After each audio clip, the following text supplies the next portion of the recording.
ಋಷಿ ಭೃಂಗಿ ಪತಿ ಪತ್ನಿಯ ಅಂತರಂಗದ ಮರ್ಯಾದೆಗೆ ಅವಮಾನ ಮಾಡಿದ್ದಾರೆ. ಅವರನ್ನ ಕ್ಷಮಿಸಬೇಕಾ?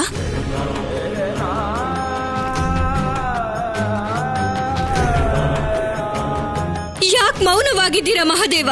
ಉತ್ತರ ಕೊಡಿ. ನಿಮ್ಮ ಪಾರ್ವತಿಗೆ ನಿಮ್ಮ ಉತ್ತರದ ನಿರೀಕ್ಷೆ ಇದೆ ಮಹಾದೇವ. ನಿಮ್ಮ ಪತ್ನಿಗೆ ಅವಳ ಪತಿಯಿಂದ ಉತ್ತರ ಬೇಕು. ಇಷ್ಟು ದೊಡ್ಡ ಅಪರಾಧ ಮಾಡದ ಮೇಲೂ ಕೂಡ ನಾನು ಋಷಿ ಭೃಂಗಿನ ಯಾಕೆ ಕ್ಷಮಿಸಬೇಕು?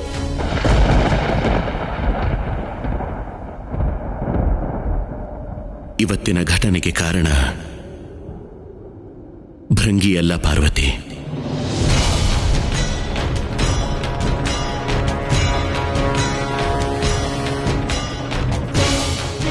ಹಾಗಾದ್ರೆ ಕಾರಣ ಯಾರು?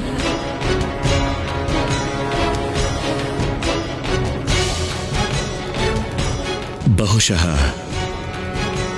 ಶಿವಶಕ್ತಿಯ ಸಂಪೂರ್ಣ ಮಿಲನಕ್ಕೆ ಇದು ಸರಿಯಾದ ಸಮಯ ಆಗಿರಲಿಲ್ಲ ಅನ್ಸುತ್ತೆ. ಪಂಚತತ್ವಗಳಿಂದ ಸೃಷ್ಟಿಯಾಗಿರೋ ಮನುಷ್ಯ ರೂಪದಲ್ಲಿರೋ ನನ್ನ ಪಾರ್ವತಿ ಬಹುಶಃ ಇದಕ್ಕೆ ಸಿದ್ಧಳಾಗಿರಲಿಲ್ಲ ಅನ್ಸುತ್ತೆ.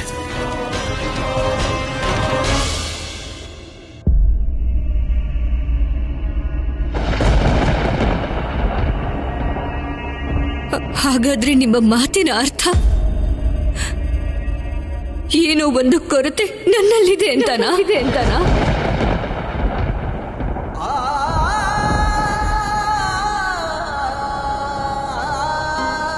ಕೋಪ ವಿವೇಕವನ್ನ ಸೋಲಿಸತ್ತೆ ಪಾರ್ವತಿ. ನನ್ನನ್ನು ಕ್ಷಮಿಸಿ ಮಹಾದೇವ.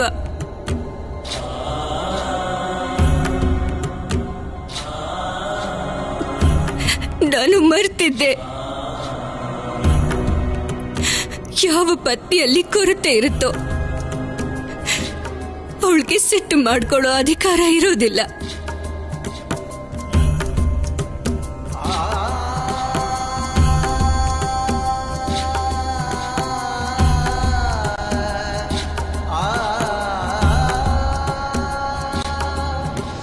ನಾನು ಹೊರಡ್ತಾ ಇದ್ದೀನಿ ಕೈಲಾಸಕ್ಕೆ. ಮತ್ತೆ ನಿಮಗೆ ನನ್ನ ಯಾವ ಅವಶ್ಯಕತೆನೂ ಇಲ್ಲ.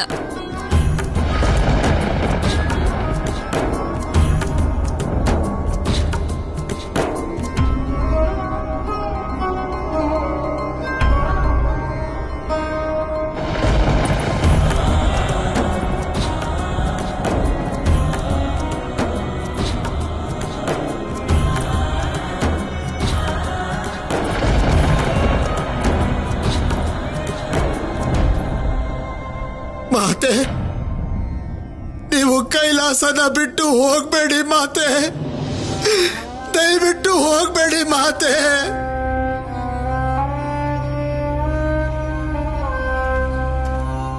ನನ್ನ ಬುದ್ಧಿಗೆ ಮಂಕು ಕವಿದಿತ್ತು ಮಾತೆ, ಈಗ ಅದು ನನ್ನಿಂದ ದೂರ ಆಯಿತು.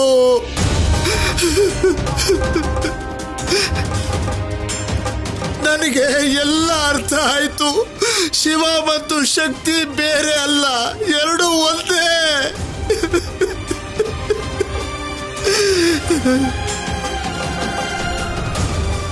ಮಾತೆ, ನೀವಿಲ್ಲದೆ ಕೈಲಾಸ ಅನಾಥ ಆಗ್ಬಿಡುತ್ತೆ. ಅನ್ನಪೂರ್ಣ ಇಲ್ಲದೆ ಕೈಲಾಸಕ್ಕೆ ಅರ್ಥನೇ ಇರಲ್ಲ. ಇದೆಲ್ಲ ಆಗಿದ್ದು ನನ್ನ ಹಠ ಮತ್ತೆ ಅಜ್ಞಾನದ ಪರಿಣಾಮದಿಂದ. ನೀವು ನಿಮ್ಮ ಶಾಪದಿಂದ ನನ್ನನ್ನ ಭಸ್ಮ ಮಾಡಿ, ಆದ್ರೆ ಕೈಲಾಸ ಮಾತ್ರ ಬಿಟ್ಟು ಹೋಗಬೇಡಿ ಮಾತೆ, ಹೋಗಬೇಡಿ.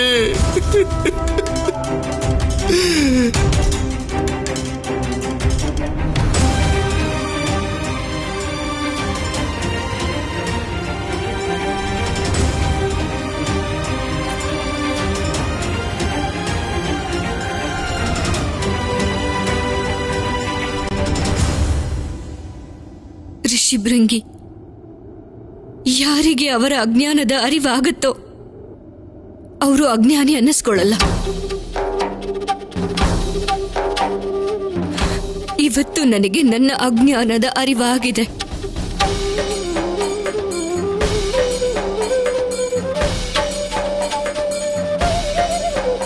ನಾನು ನನ್ನ ತಪಸ್ಸಿನ ಶಕ್ತಿಯಿಂದ ಮತ್ತೆ ನಿಮ್ಮ ದೇಹದ ಶಕ್ತಿ ತತ್ವಗಳನ್ನ ಪುನರ್ ನಿರ್ಮಾಣ ಮಾಡ್ತೀನಿ.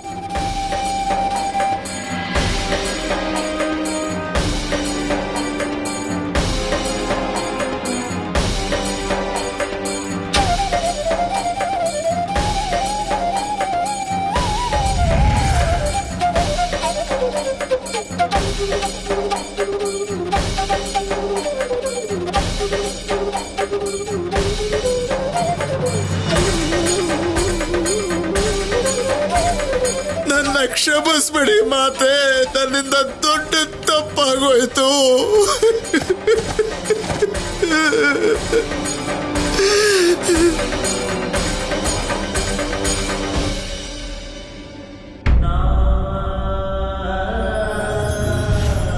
ನನ್ನ ಆಸೆಗಳು ಮತ್ತೆ ಕನಸು ಎಲ್ಲ ಒಬ್ಬ ಸಾಮಾನ್ಯ ಪತ್ನಿಯ ಆಸೆಗಳಾಗಿತ್ತು. ನೀವು ಕೈಲಾಸಕ್ಕೆ ಹಾಗೂ ಸನ್ಯಾಸಕ್ಕೆ ಪ್ರತಿಬದ್ಧರಾಗಿದ್ರೆ ನಾನು ಕೂಡ ಒಬ್ಬ ಪತ್ನಿಯಾಗಿ ದಾಂಪತ್ಯಕ್ಕೆ ಹಾಗೆ ಸಂಸಾರಕ್ಕೆ ಸಮರ್ಪಿತಳಾಗಿದ್ದೆ. ಆದ್ರೆ ಇವತ್ತು ನನಗೆ ಅರಿವಾಗೋಯ್ತು, ನಾನಿನ್ನು ನಿಮಗೆ ಯೋಗ್ಯಳಾಗಿಲ್ಲ. ಅಂದಮೇಲೆ ನನ್ನಂತವಳಿಗೆ ಈ ಕೈಲಾಸದಲ್ಲಿ ಇರೋ ಅರ್ಹತೆನೂ ಇಲ್ಲ. ಹೋಗ್ತಿದ್ದೀನಿ, ಕೈಲಾಸ ಬಿಟ್ಟು ಹೋಗ್ತಿದ್ದೀನಿ.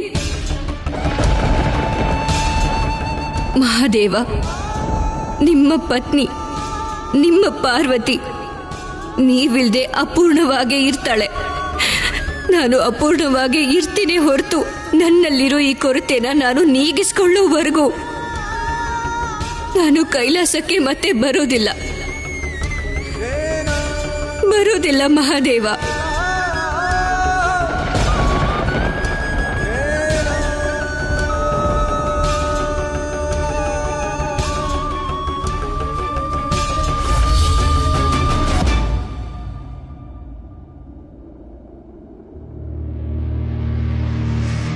ನನ್ನ ಕ್ಷಮಿಸ್ಬಿಡಿ ಮಾತೆ, ನನ್ನ ಕ್ಷಮಿಸಿ.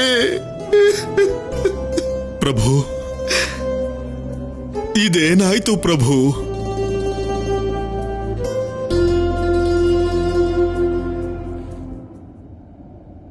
ಗೃಹಸ್ಥಾಶ್ರಮ ಕೊನೆಗೂ ಸೋತೋಯ್ತು.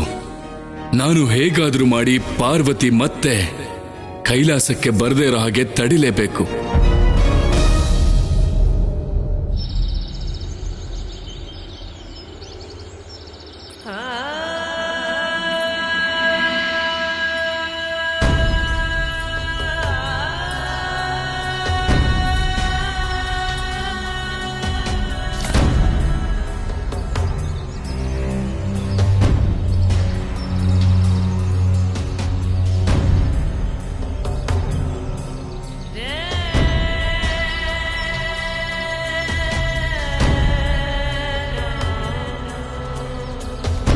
ಶಿವಶಕ್ತಿಯ ಸಂಪೂರ್ಣ ಮಿಲನಕ್ಕೆ ಇದು ಸರಿಯಾದ ಸಮಯ ಆಗಿರಲಿಲ್ಲ ಅನ್ಸುತ್ತೆ. ಪಂಚತತ್ವಗಳಿಂದ ಸೃಷ್ಟಿಯಾಗಿರೋ ಮನುಷ್ಯ ರೂಪದಲ್ಲಿರೋ ನನ್ನ ಪಾರ್ವತಿ ಬಹುಶಃ ಇದಕ್ಕೆ ಸಿದ್ಧಳಾಗಿರಲಿಲ್ಲ ಅನ್ಸುತ್ತೆ.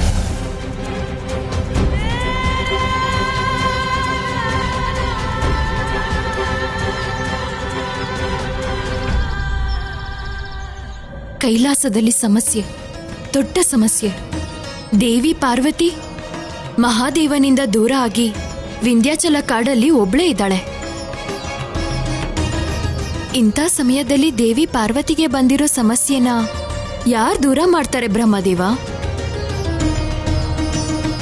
ಸಂಕಟ ಪತಿ ಪತ್ನಿದೇ ಆಗಿದ್ರೆ ಅದನ್ನ ಅವರವರೇ ಸರಿ ಮಾಡ್ಕೋಬೇಕಾಗತ್ತೆ.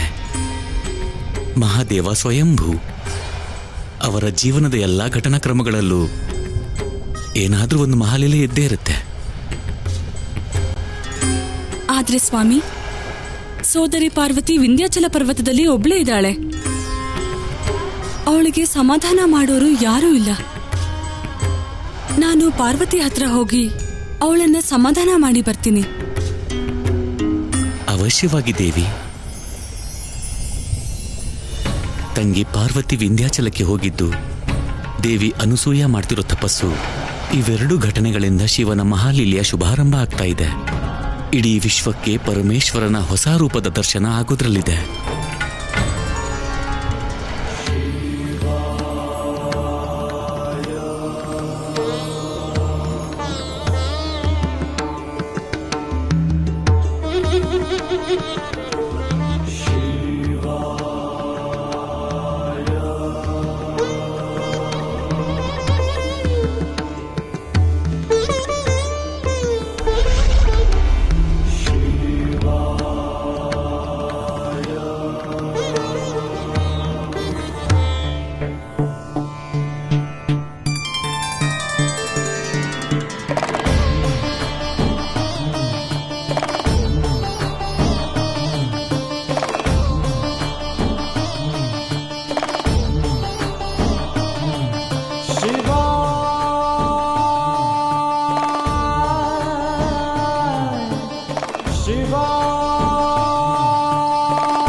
ಸಮಾಧಾನ ಮಾಡ್ಕೋ ದೇವಿ ಪಾರ್ವತಿ.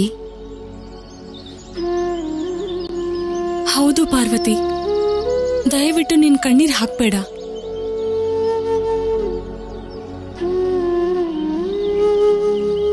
ಓಂ ನಮಃ ಶಿವಾಯ.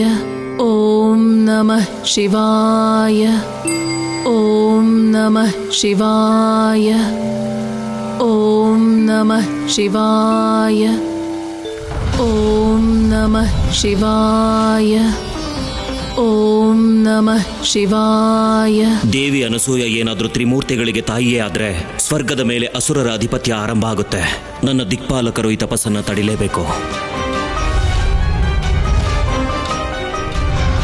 ಓಂ ನಮಃ ಶಿವಾಯ.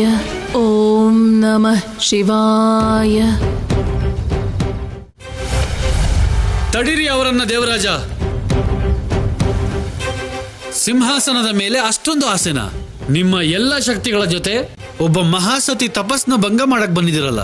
ಸೃಷ್ಟಿ ಸುರಕ್ಷತೆಗೆ, ಕಲ್ಯಾಣಕ್ಕೆ ಸತಿ ಅನಸೂಯ ತಪಸ್ಸು ಭಂಗ ಆಗೋದು ಅನಿವಾರ್ಯ ಕುಬೇರ ದೇವ.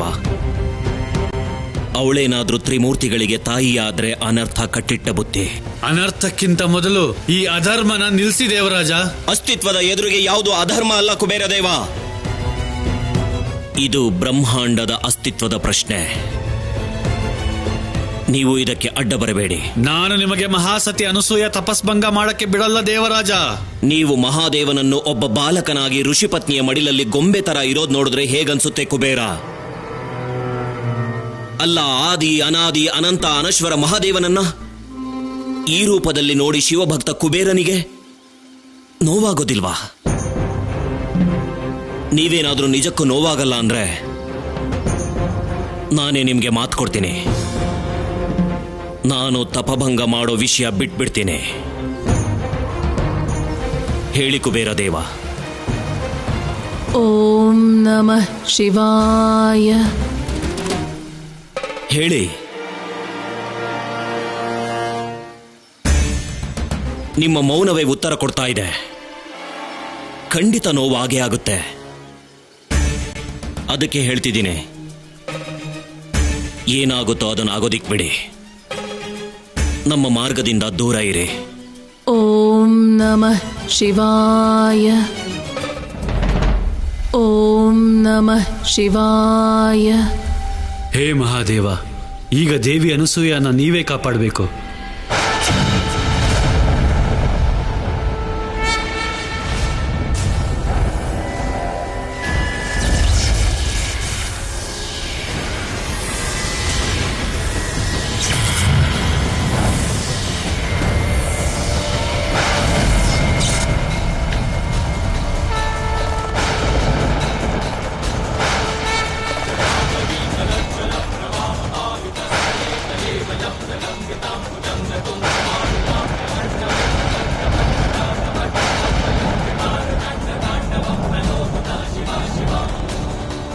ಇಲ್ಲ, ನನ್ನ ಶಕ್ತಿ ವಿಫಲ ಆಗೋದಕ್ಕೆ ಹೇಗೆ ಸಾಧ್ಯ? ಅಸಂಭವ.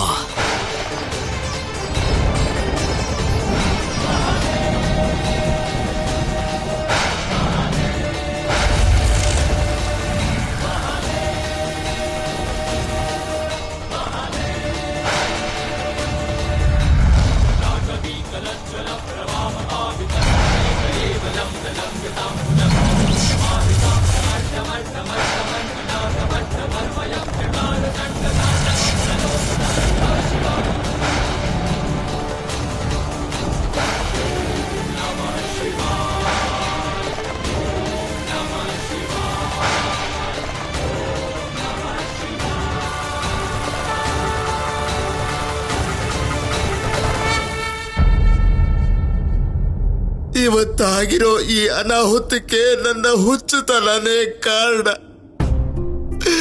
ನನ್ನಿಂದಾಗಿನ ಇವತ್ತು ಮಾತೆಗೆ ಅವಮಾನ ಆಗಿತ್ತು. ಅವರಿಗೆ ಅವಮಾನ ಆಗಿದ್ದಕ್ಕೂ ಮತ್ತೆ ಅವರು ಕೈಲಾಸ ಬಿಟ್ಟು ಹೋಗಿದ್ದಕ್ಕೂ ಅಪರಾಧಿ ನೀವಲ್ಲ ಋಷಿಭೃಂಗಿ. ಈ ತಪ್ಪು ನಿಮ್ಮಿಂದಾಗಿದ್ದಲ್ಲ. ನಾವೆಲ್ಲ ಕೇಳಿದೀವಿ ಮಹಾದೇವನ ಮಾತನ್ನ. ಅವರು ಸ್ಪಷ್ಟವಾಗಿ ಹೇಳಿದ್ದಾರೆ, ಈ ಎಲ್ಲ ಘಟನೆಗೆ ಕಾರಣ ಮಾತೆ ಪಾರ್ವತಿಯ ಅಪೂರ್ಣತೆ. ದೇವಋಷಿ, ದೇವಋಷಿ,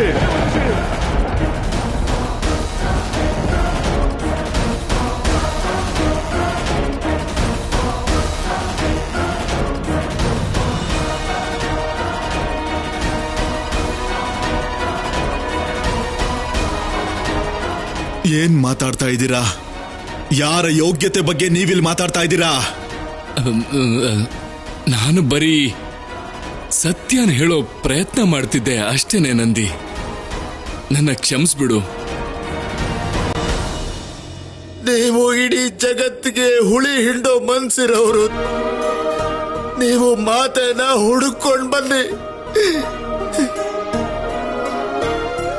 ನಾವೆಲ್ಲರೂ ಅವ್ರ ಮನಸ್ಸನ್ನ ಗೆಲ್ತೀವಿ. ಒಳ್ಳೆ ವಿಷಯನ ಹೇಳ್ತಿದ್ದೀರಾ ಋಷಿಭೃಂಗಿ. ನಾನು ಈಗಲೇ ಹೋಗ್ತೀನಿ. ಗೃಹಸ್ಥಾಶ್ರಮ ಎಂದಿಗೂ ಸರ್ವಶ್ರೇಷ್ಠ ಆಗೋದಕ್ಕೆ ಸಾಧ್ಯ ಇಲ್ಲ. ನಾರಾಯಣನಿಗೂ ಮಾತೆ ಪಾರ್ವತಿ ಎಲ್ಲರಿಗೂ ಕುಟುಂಬ ಇರೋದೇ ಶ್ರೇಷ್ಠ ಅನ್ನೋ ಭಾವನೆ ಇದೆ. ಈ ನಾರದ ಆ ವಾದನ ಸುಳ್ಳು ಅಂತ ಸಿದ್ಧ ಮಾಡಿ ತೋರಿಸ್ತಾನೆ. ನನಗೂ ಇದೇ ರೀತಿ ಎಷ್ಟೋ ಸಲ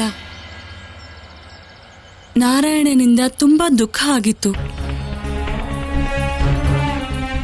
ಇದೇ ಕಾಡಲ್ಲಿ ಅವ್ರ ಆಜ್ಞೆನ ಮೀರಿದಕ್ಕೆ ಶಾಪ ಕೊಟ್ರು.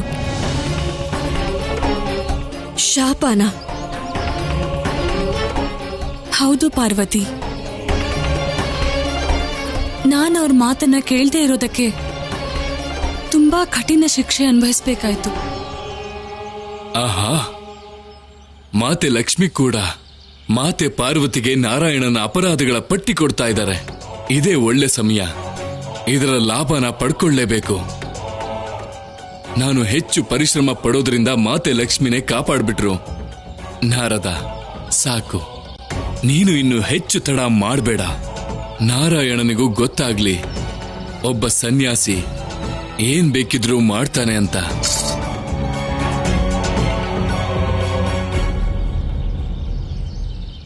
ಪ್ರಣಾಮಗಳು ಮಾತೆಯರೇ. ಏನ್ ನಾರದ ಮುನಿಗಳೇ, ಮಹಾದೇವ ನಿಮ್ಮ ಹತ್ರ ನಾವು ಖುಷಿ ಪಡೋ ಸಂದೇಶ ಏನಾದ್ರೂ ಕಳ್ಸಿದಾರಾ? ಇಲ್ಲ ಮಾತೆ, ಅವರೇನು ಸಂದೇಶ ಕಳಿಸಿಲ್ವಲ್ಲ.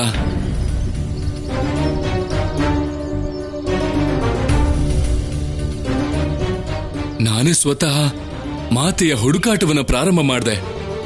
ಅಲಿತಾ ಅಲಿತಾ ಇಲ್ಲಿವರೆಗೂ ಬಂದೆ. ನನಗೆ ತುಂಬಾ ಹಸುವಾಗ್ತಿದೆ ಮಾತೆ. ಅಕ್ಕಪಕ್ಕ ಏನೂ ಇಲ್ಲ. ಹಸುವು ತಡೆಯೋಕಾಗ್ತಿಲ್ಲ. ಅದಕ್ಕೆ ಭೋಜನ ಸಾಮಗ್ರಿಗಳನ್ನ ಜೊತೆಗೆ ತಗೊಂಡ್ ಬಂದಿದ್ದೀನಿ. ದಯವಿಟ್ಟು ಇದನ್ನ ಬೇಯಿಸ್ಕೊಡಿ. ಅದನ್ನ ತಿಂದು ಹಸುವನ್ನ ನೀಗಿಸ್ಕೋತೀನಿ.